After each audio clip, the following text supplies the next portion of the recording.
Hello and welcome to AAA, where I bring you anime updates and theories, most especially for Welcome to Demon School Iruma-kun.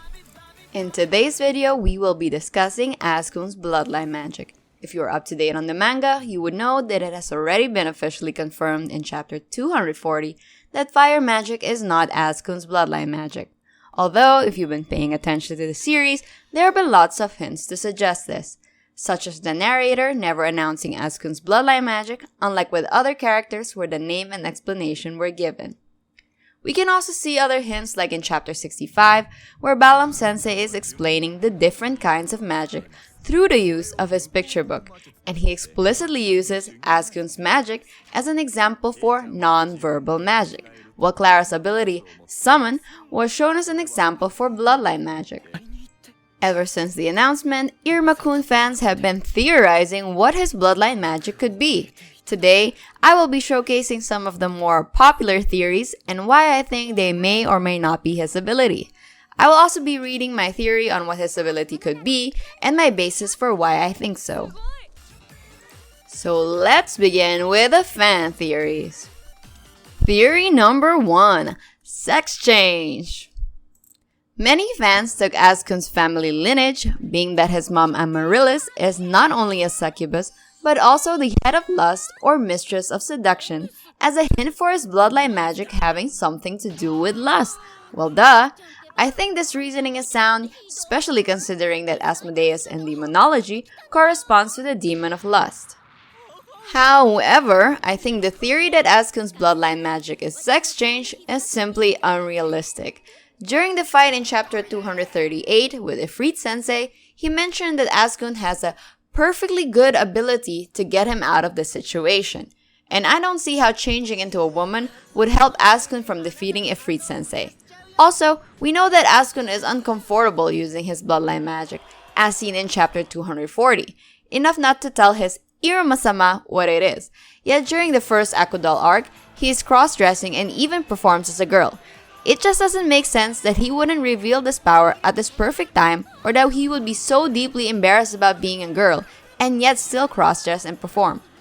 To be honest, being ashamed of being a girl just doesn't seem in line with the type of author Nishi is and the type of manga Welcome to Demon School Iruma-kun is.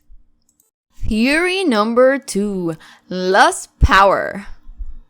Continuing from the basis of lust, the theory of Askun's bloodline magic being lust power, or rather the ability to make people desire or lust after him, is also really popular.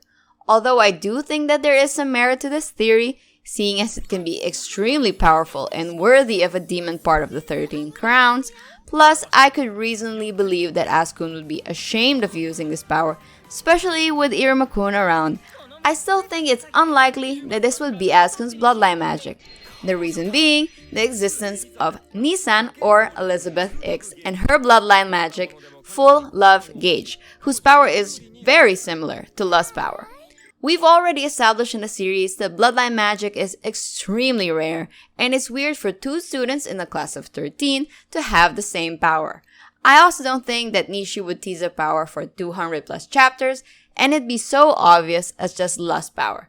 But I could be wrong. Theory number 3. Desire. This bloodline magic can basically be described as the opposite or sister power to the bloodline ability Trauma, which we saw Orobus use during the Harvest Festival arc, where he would create illusions of their victims' greatest fears, revealing that Iruma-kun is in fact a human. In this version, you would replace fear with desire. My issue with this is the same as with theory number 2's lust power, in which Marianne, the first year that fell in love with Caim in chapter 244, also has a similar power called Name Sweeper, in which she's able to create powerful illusions that suit the circumstances that she prefers. In this instance, she was able to transform Caim to look like Kalego sensei and disable Momonoki sensei's assault. It seems just a little bit too similar to a supposed desire power, and I would say it would even be better since it has more applications. These 3 theories are the ones I see with the most popularity amongst the Iruma-kun fandom, but if I miss anything, don't be afraid to comment down below and let me know. Now, before we discuss my theory, let's break down the criteria for figuring out what Asukun's bloodline magic is. As we discussed with the last three theories, I think it's reasonable that Asukun's ability will have something to do with lust, desire, or any form of this. Since it is a bloodline ability, which means it is going to be heavily tied to his lineage. I think there is a possibility that Asukun inherited his ability from his father, which we have yet to see, but I find this unlikely since we so far haven't seen a family with two different bloodlines, so I don't think it's possible. I won't say it's impossible, but just highly unlikely since Nishi would have to introduce some kind of genealogy for bloodline breeding, which would be weird since it has never been mentioned before. So for the sake of this video, we will be assuming Asukun's bloodline ability was inherited from his mother. Secondly, I think it's also reasonable that Asukun's bloodline ability is something combat inclined. By this, I mean to say it is something that can be used directly to fight as opposed to say like other abilities like Caim's translation magic or Jazz's spit magic, which cannot be used directly unless combined with tactics or as a support magic. My reasoning for this would be Ifrit Sensei's insistence that Asukun's use of this magic, something he advises repeatedly, as if to imply that it is something that can be a significant factor in defeating him. Third and lastly, it must be something that Asukun personally dislikes using or having known about him, since he has kept it a secret for so long, even if it most probably could have been very useful in previous fights or missions, and he's reluctant to reveal it to his most favorite person, his soulmate, Iruma-sama. Now using these 3 points, I'll give my theory on what Asukun's bloodline ability might be. Theory number 4, lure and absorb. After reading chapter 241, in which we see the height of Ifrit Sensei's and Asukun's fight, I was inspired by Ifrit Sensei's reaction to Asukun's flames, in which he says, luring in other flames and absorbing them, just what in the world is this blue blaze? To which Asukun replies with, Amarylis. This got me thinking about luring and absorbing, both of which Asukun himself relates to his mother by naming it after her.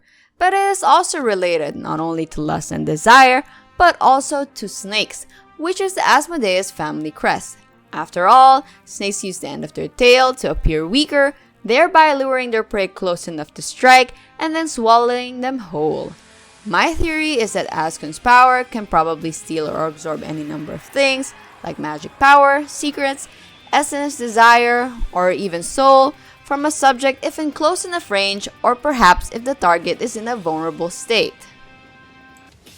This power, if used correctly, would certainly have helped Asukun against his battle with Ifrit Sensei, especially if he could have stolen his power and rendered him incapacitated. I also think it makes sense for Asukun to be the one to have perfected this fire magic, since it's close enough to his bloodline ability that he would be in the perfect position to wield it, having both that and the talent for fire magic. Lastly, given Asukun's egotistical yet straightforward attitude, I would understand why Asukun would dislike utilizing other people's power. Instead, he would much rather succeed on his own merits and prove himself to be better in every aspect. Meeting Iruma-kun and becoming closer to his classmates could have also compounded this, wherein he is turned off by the idea of manipulating others, most especially his friends, or betraying the kindness and love that Iruma-kun has opened his eyes to. I'm not really sure the specifics of the strength of this ability or its application, but I think the basis is most likely correct, given that Amarylis often is aware when Alice Chen is lying and can extract information from their butler David, as well as the suspiciousness of the scene and her subsequent advice to Iruma regarding his secret in chapter 141. I think it's likely that the bloodline ability to lure and absorb isn't limited to just magic power and attacks, but also to inner desires, secrets, etc., which would also make it a more useful espionage tool and give all the more reason to why Asukun is uncomfortable with using it. Well, there you have it. Do you agree, disagree, think my theories makes no sense? Let's talk about it in the comments below and promote Iruma-kun love. I hope to make more videos about Iruma-kun and other criminally underrated anime and mangas. If you like this video, it would really help me if you would subscribe to the channel. Thank you so much.